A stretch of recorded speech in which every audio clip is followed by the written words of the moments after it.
বিশ্বনবী বলতেন কবর হলো জাহান্নামের প্রথম স্টেশন, কবর হলো আখিরাতের প্রথম স্টেশন।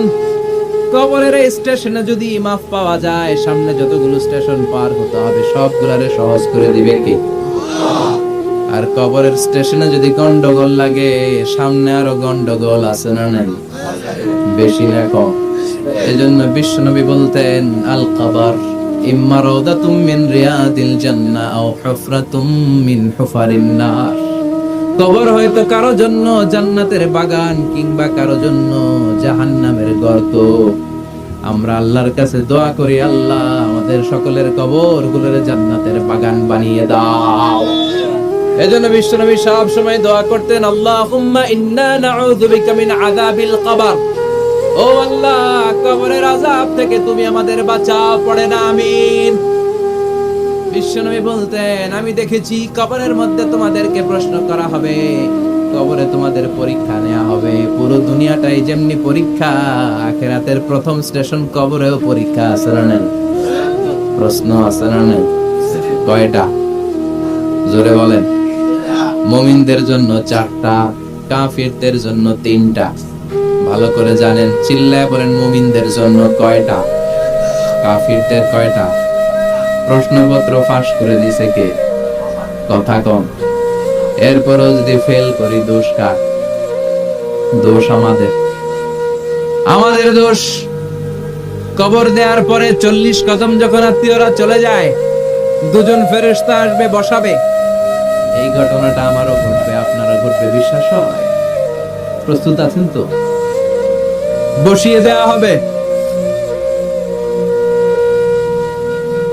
মুমিন বান্দাকে প্রথম প্রশ্ন করবে, আমার রব্বুক, তোর রবের নাম কি?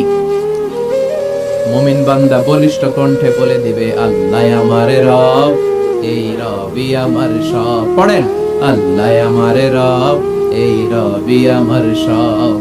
দমে দমে তনু মনে তারি অনুভব, তোমার দুনিয়াতে আমি যেদিকে তাকাই, অথই নেয়ামাতে ডুবে আছি সবাই।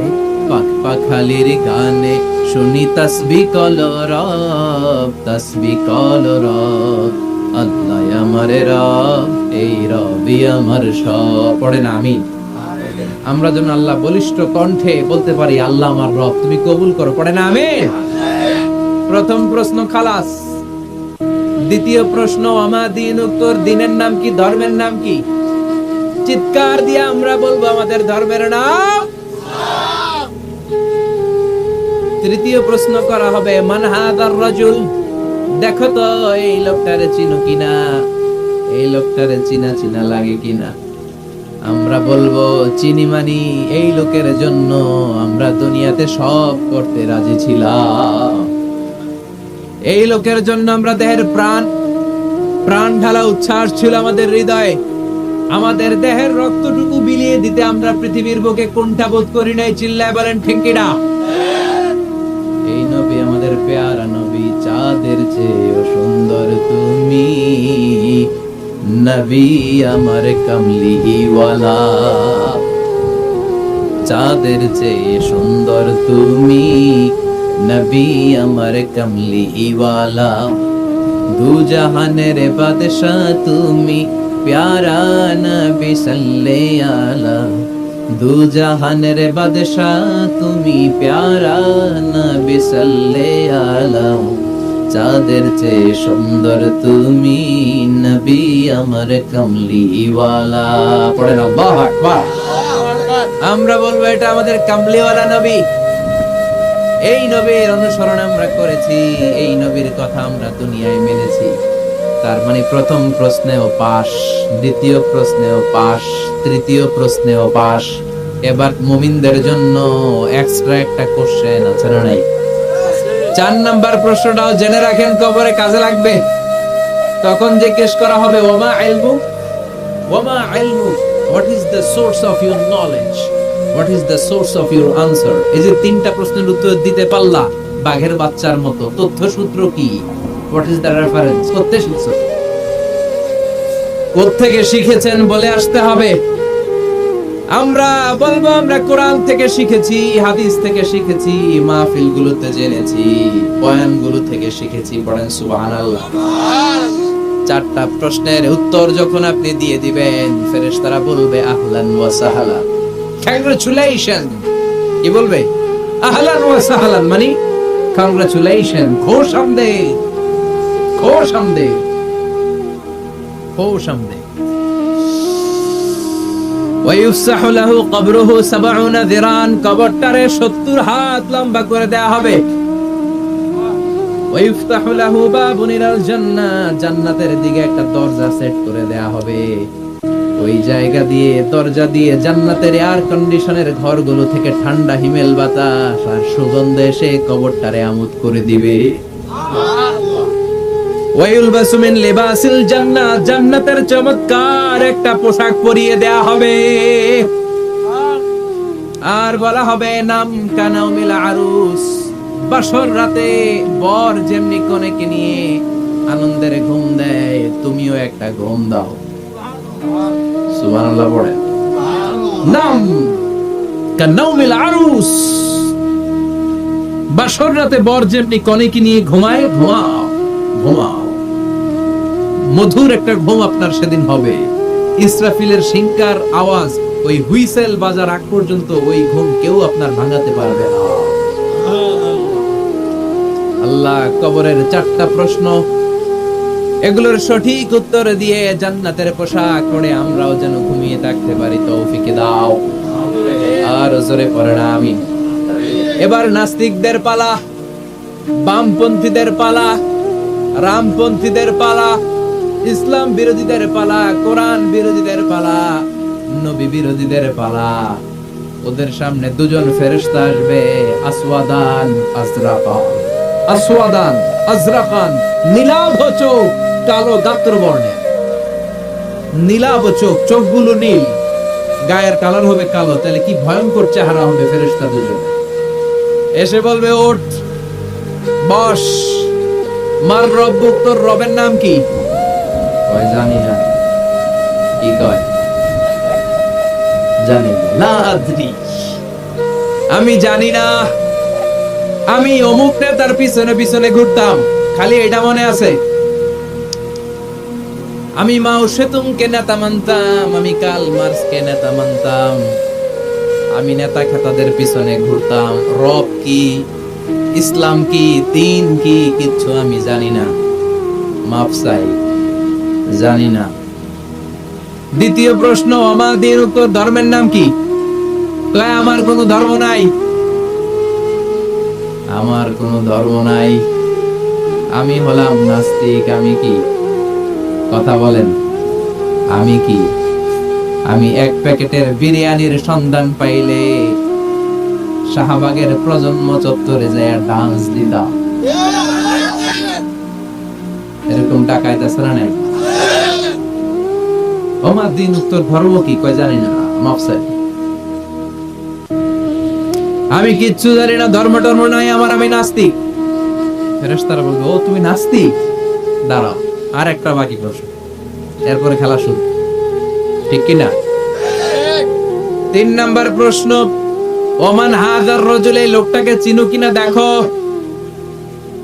নাস্তিক বলবে না চিনি না, তবে নাম শুনেছি, ওনার বিরুদ্ধে আমি ব্লগে লিখতাম। এরকম ব্লগার আছে না নাই? ওনার পারিবারিক জীবন নিয়ে আমি মানুষের মধ্যে সন্দেহ উস্কে দিতাম।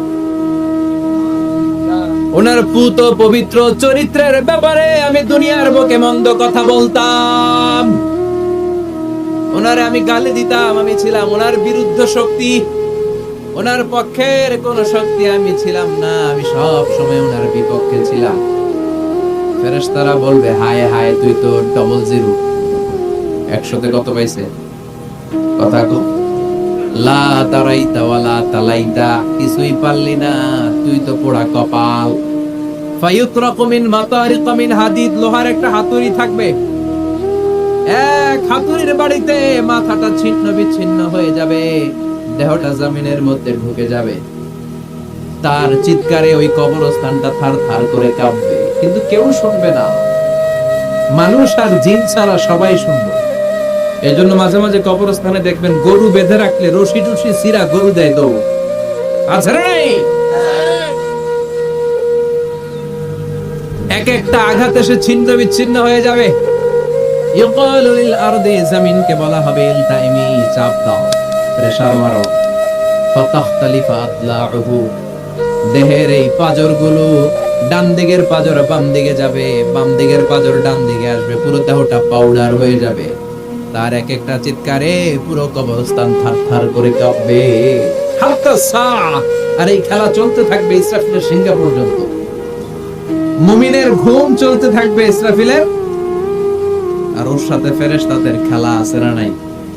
এটার নাম ফাইনাল খেলা। কি খেলা? কথা বলেন, আর জোরে বলেন। এজন্য আল্লাহ বললেন কবরে তোমার যেতেই হবে। আলহাকুমুত তাকাসুরু হাত্তা যুরতুমুল মাকাবির, কবরে তোমাকে যাওয়াই লাগবে। কবরের শাস্তি তোমার পেতেই হবে, কবরের পরীক্ষার সম্মুখীন তোমাকে হতেই হবে। জোরে বলেন ঠিক কিনা? এজন্য মাঝে মাঝে কবরস্থানে যাওয়ার দরকার আছে না নাই? বিশ্বনবী বলেছেন, নাহাইতুকুম আন জিয়ারাতিল কবর, আমি এক সময় কবর জিয়ারত করতে নিষেধ করতাম। আল-আনা ফাজুরুহা, এখন বললাম কবর জিয়ারত করো, সমস্যা নাই। কিন্তু কবরে পড়ে থাকা ব্যক্তিটার কাছে কিছু চাওয়া যাবে নাকি? কথা বলেন। আল মাইয়িতু ফিল কবর কাল গরিকু ফিল বাহর, সাঁতার না জানা ব্যক্তি সাগরে পড়লে যত অসহায়, কবরে পড়ে থাকা ব্যক্তি তার চাইতে বেশি অসহায়। সে আপনারে কি দিবে? আপনি দিয়ে আসবেন, যে আপনি সালাম দিয়ে আসবেন, দোয়া দিয়ে আসবেন, সে আপনার কিচ্ছু করতে পারে না। করতে পারে একজন, তিনি কে? এজন্য খবরদার, কবরস্থানে আগরবাতি দেয়া যাবে না, মোমবাতি দেয়া যাবে না, লাল শালু দেয়া যাবে না, মশারি দেয়া যাবে না।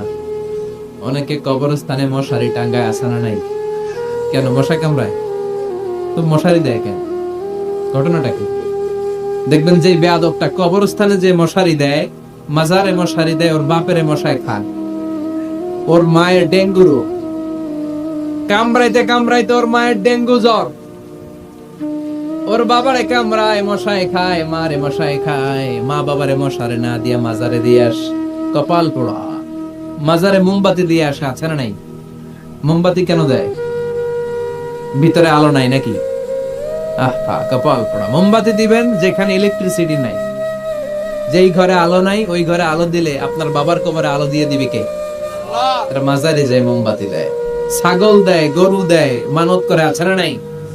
মানত করতে হবে একজনের নামে, ইন্নী নাযারতু লিররহমানি সাওমা, আল্লাহ ছাড়া কারো নামে মানত করা চলবে না। এজন্য খবরদার, কবর জিয়ারত করবে। এজন্য কবরে গেলে মনটা নরম করে দেয় কে? বাবার কবর মাঝে মাঝে জিয়ারত করবেন, কবর জিয়ারতে বাধা নাই, কিন্তু কবরে পড়ে থাকা ব্যক্তির কাছে চাওয়া যাবে? চাবেন কার কাছে? বিশ্বনবীর কবরের সামনে যে যদি কিছু চান, সৌদি আরবের পুলিশ পিটায়া মসজিদ থেকে বের করে দিবে। বিশ্বনবীর কবরের সামনে হাত পাতলে হাতে বাড়ি মারে, আছে না নাই? দেখছেন না?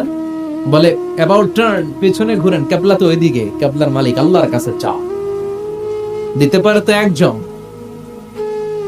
এজন্য খবরদার, কবরে যে কিছু চাওয়া যায় না। কবরে জিয়ারত করবেন, যে সালাম দিবেন, কি দিবেন? আসসালামু আলাইকুম আহলা দিয়া মিনাল মুমিনিন ওয়াল মুসলিমিন ওয়া ইন্না ইনশাআল্লাহু বিকুম লাহিকুন আনতুম লানা সালাফ ওয়া নাহনু লাকুম তাবা ইয়ারহামুল্লাহ আল মুস্তাকদিমিন মিন্না ওয়াল মুস্তাখিরিন নাসআলুল্লাহ লানা ওয়া লাকুমুল আফিয়া। বিশ্বনবী কবর দেখলে এই লম্বা দোয়াটা পড়তেন, চিল্লায় পড়েন সুবহানাল্লাহ। এর মানে হলো কবরবাসীরা সালাম, আল্লাহ আপনাদের উপর রহমত করুক, আপনারা নিচে আমি উপরে, তার মানে এই না আমি একদিন আসবো না। সবার গন্তব্য একটা, দ্য সেম ডেস্টিনেশন। আপনারা হয়তো কিছুদিন আগে গিয়েছেন, কিছুদিন পরেই আমরা আসতেছি। কথা বলেন, এটা মাথার মধ্যে ঢুকিয়ে দেয় কে? এজন্য কবর জিয়ারতের দরকার আছে না নাই? এজন্য আল্লাহ বললেন, আলহাকুমুত তাকাসুরু হাত্তা যুরতুমুল মাকাবির, দুনিয়ার ভোগের সামগ্রী তোমাদেরকে পাগল বানিয়ে দিয়েছে, কবরে না ঢোকা পর্যন্ত তোমাদের এই গাফলতি কোনোদিন শেষ হবে? এরপর আল্লাহ বললেন, কাল্লা, নেভার, কখনো না। তোমরা যে ভাবতেছো টাকা পয়সা ক্ষমতা তোমারে বাঁচিয়ে রাখবে, পারবে নাকি? কাল্লা সাউফা তা'লামুন, অচিরেই জানতে পারবা আসল ঘটনা কি। সুম্মা কাল্লা সাউফা তা'লামুন, অচিরেই জানবা কবরের জগৎটা কত ভয়াবহ। এজন্য বিশ্বনবী বলতেন প্রত্যেক নামাজি সালাম ফেরানোর আগে আল্লাহর কাছে 4টা জিনিস থেকে পানা চাবা। কয়টা? 1 হলো কবরের আযাব, 2 হলো জাহান্নামের আযাব, 3 হলো দিন দুনিয়ার ফিতনা, 4 হলো দাজ্জালের ফিতনা। বিশ্বনবী সালাম ফেরানোর আগে পড়তেন আল্লাহুম্মা ইন্না নাউযু বিকা মিন আযাবিল কবর ওয়া নাউযু বিকা মিন আযাবি জাহান্নাম ওয়া নাউযু বিকা মিন ফিতনাতিল মাহইয়া ওয়াল মামাত ওয়া নাউযু বিকা মিন ফিতনাতিল মাসীহিদ দাজ্জাল। পড়েন আমিন। এই দোয়াগুলো পড়ার দরকার আছে না নাই?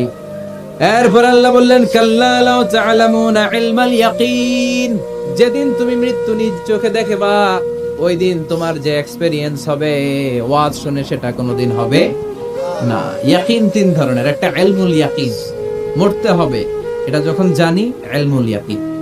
এবার একদিন সামনে একজনের দেখলাম মরে গেছে, এটা হচ্ছে আইনুল ইয়াকিন, দেখলাম। আর যেদিন নিজে মরবো এটার বলে হাকুল ইয়াকিন, ঠিক কি না? এজন্য আল্লাহ বললেন গোলাম লাতারাবুন্নাল জাহিম, সেদিন কবর তোমরা দেখবা, সেদিন জাহান্নামের টকবগে আগুন তোমরা দেখবা। জাহান্নামের আগুন দুনিয়ার আগুনের মতো নাকি? কথা কম। জাহান্নামের আগুনকে আল্লাহ বলেছে নারুল্লাহ, এটা আল্লাহর আগুন। কার আগুন? গ্যাসের চুলা দিয়ে আমরা ঘরে যে তরকারি পাকাই যে আগুন দিয়ে, এই আগুন জাহান্নামের আগুন একরকম, 70 গুণ বেশি তেজওয়ালা। দুনিয়ার আগুন হাতে লাগলে হাত জ্বলে, পায়ে লাগলে পা জ্বলে। জাহান্নামের আগুন দেহের যেখানেই লাগুক না আগে কলিজাটা জ্বলে যাবে। আগে কোন জায়গাটা জ্বলবে? নারুল্লাহিল মুকাদা আল্লাতী তাত্তালিউ আলাল আফইদা, আগে কলিজাটা ছারখার। সেদিন তোমরা সেই ভয়ঙ্কর দোজখ দেখবা। সুম্মা লাতারাবুন্নাহা আইনাল ইয়াকিন, চাক্ষুষ দেখবা। সুম্মা লাতুসআলুন্না ইয়াওমা ইযিন আনিন নাঈম, সেদিন আল্লাহর দেয়া সবগুলো নেয়ামতের ব্যাপারে তোমাদের জিজ্ঞেস করবে কে? লাতুসআলুন্না ইয়াওমা ইযিন আনিন নাঈম। বিশ্বনবী একদিন রাতের বেলা ক্ষুধার্ত, প্রচন্ড ক্ষুধা। ক্ষুধার চোটে ঘর থেকে বের হয়ে দেখে আবু বকরও বাইরে, ওমরও বাইরে। ঘটনা কি? হোয়াট এ কোইন্সিডেন্ট, কেমনে মিলে গেল? বিশ্বনবী বললেন আবু বকর বাইরে কেন? কয় নবী ক্ষুধা। ওমর তুমি তো এই টাইমে বাইরে থাকো না, বাইরে কেন? কয় ঘরে খাওয়ার নাই। বিশ্বনবীর পেটেও খাবার নাই। বিশ্বনবী বললেন চলো এক আনসারী সাহাবীর বাড়িতে যাই। যে দেখেন সাহাবী বাড়িতে নাই, ফ্যামিলির লোকদের জন্য কুয়া থেকে পানি আনতে গেছে। পানি এনে দেখে বিশ্বনবী আর আবু বকর ওমর দাঁড়ানো। সাহাবী বলে ও নবী, গভীর রাতে আপনি আমার বাড়িতে এসেছেন, আমার চেয়ে সৌভাগ্যবান এই মুহূর্তে পৃথিবীতে কেউ নাই। ও নবী কি মেহমানদারি করব? বিশ্বনবী বললেন যা আছে তাই নিয়ে আসো। সাহাবা খেজুর বাগান থেকে খেজুরের ডাল ভেঙে আনলেন। ওই ডালের মধ্যে বিশ্বনবী কত প্রামাণ্য বর্ণনা দিচ্ছেন। বিশ্বনবী বললেন খেজুরের ডালে আছে কিছু কাঁচা খেজুর, কিছু পাকা খেজুর। আমরা 3 জন মিলে টানাটানি করে খেতে লাগলাম, ক্ষুধায় অস্থির। আমাদের সামনে ছাগল জবাই করা হলো, আগুনে ঝলসে গোশতগুলো দেয়া হলো, 3 জন মিলে ভাগ করে খেলাম। বললাম আবু বকর এতক্ষণ ক্ষুধার্ত ছিলা, ক্ষুধা দিছিল কে? এখন তোমার পেটে ক্ষুধা আছে নাকি? কয় নাই।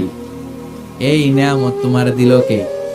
সুম্মা লাতুসআলুন্না ইয়াওমা ইযিন আনিন নাঈম। বিশ্বনবী বললেন ও আবু বকর এই যে নিয়ামত এই মাত্র খেলা, এই নিয়ামতের ব্যাপারেও তোমারে জিজ্ঞেস করবে কে? তাইলে প্রতিটি নিয়ামতের ব্যাপারে ইন দা ডে অফ জাজমেন্টে প্রশ্ন আছে না নাই? নিয়ামত আল্লাহ আমাদেরকে কম কম দিছে, তাই না? কথা কন, কথা কন। ঠিক যেই মুহূর্তে আমরা এখন সুস্থ, অসুস্থ হয়ে হসপিটালে পড়ে আছে, আছে না নাই? মৃত্যুর সাথে কঠিন পরিস্থিতিতে পড়ে আছে, এরকম আছে না নাই? এজন্য আল্লাহ বললেন ও ইন তাউদ্দু নি'মাতাল্লাহি লা তুহসুহা, এত নিয়ামত দিয়েছি গুণে শেষ করা যাবে না। কিয়ামতের দিন এই নিয়ামতগুলোর ব্যাপারে পাই টু পাই আমাদের কাছে হিসাব চাইবে কে? কথা কোন? 5টা বিষয়ের হিসাব চাইবে। নাম্বার 1 আন হায়াতিহি ফিমা আফনা, তোমার জীবনটাকে তুমি কোন কাজে লাগিয়েছো? এটা হচ্ছে কমন কোশ্চেন। কবরের প্রশ্ন আমাদের 4টা, আর কিয়ামতের ময়দানে কয়টা? কথা কম। নাম্বার 1, জীবন দিয়েছে, জীবন কোন কাজে লাগিয়েছো? নাম্বার 2, জীবনে যে যৌবন আছে, যৌবনটারে কোন কাজে লাগিয়েছো? ঠিক কি না? যৌবনের ইবাদত আল্লাহর কাছে বড় প্রিয়। যুবক যারা নামাজ পড়ে, বুড়ো হলে নামাজ পড়তে না পারলেও আমল নামায় নামাজের সওয়াব দিবে কে? সুবহানাল্লাহ কইবেন না? পেনশন স্কিম, এটা কি বলে?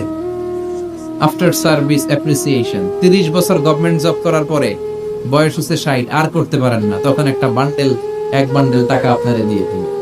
পেনশন স্কিম, জাতিকে সাথ দিয়েছেন, এখন পারেন না, তারপরেও টাকা আছে না নাই? এটাকে বলে আফটার সার্ভিস অ্যাপ্রিসিয়েশন। এত সার্ভিস যে দিয়েছেন, অ্যাপ্রিসিয়েশন। এজন্য যুবক যারা এখন নামাজ পড়াও, ইসলামের পক্ষে থাকো, বুড়ো বয়সে কোমরে ব্যথার কারণে নামাজ পড়তে না পারলেও পেনশনের মতো আমল নামায় সওয়াব দিবে কে? আবার 7 শ্রেণীর ব্যক্তিকে কিয়ামতের ময়দানে রব্বুল আলামিন আরশের নিচে ছায়া দিবেন। ওই 7 শ্রেণীর মধ্যে যুবক শ্রেণী একটা আছে, যে যুবক তার যৌবনে আল্লাহর ইবাদত করেছে। পড়েন সুবহানাল্লাহ। যৌবনটা আল্লাহর ইবাদতে কাটিয়েছে, তার জন্য স্পেশাল আল্লাহর আরশের নিচে ছায়া আছে না? এই 7 শ্রেণীর মধ্যে 2 শ্রেণীর যুবক।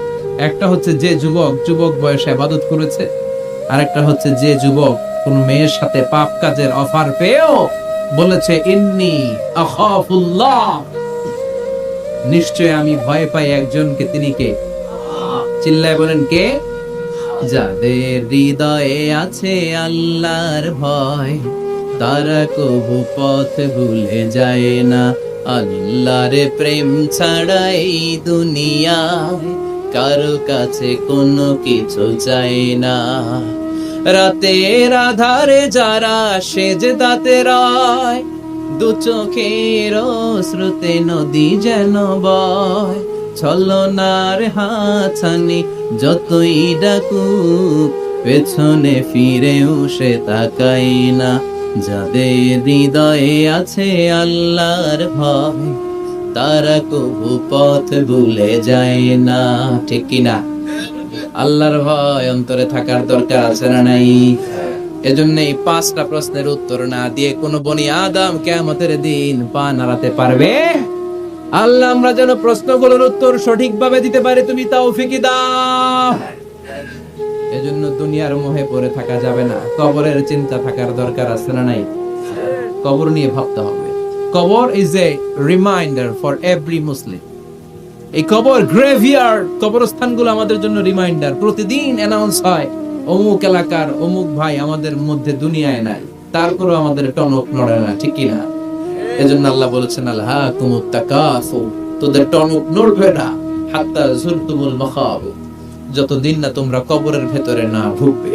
আমরা যেন কবরের প্রশ্নের জন্য প্রস্তুতি নিতে পারি, কবরের জন্য প্রিপেয়ার থাকতে পারি। আল্লাহ তুমি তৌফিক দাও। আর জোরে পড়েন আমিন। আখিরাতের প্রশ্নগুলো যেন আমরা সুন্দর করে উত্তর করে জান্নাতের অধিকারী হতে পারি। আল্লাহ তুমি তৌফিক দাও।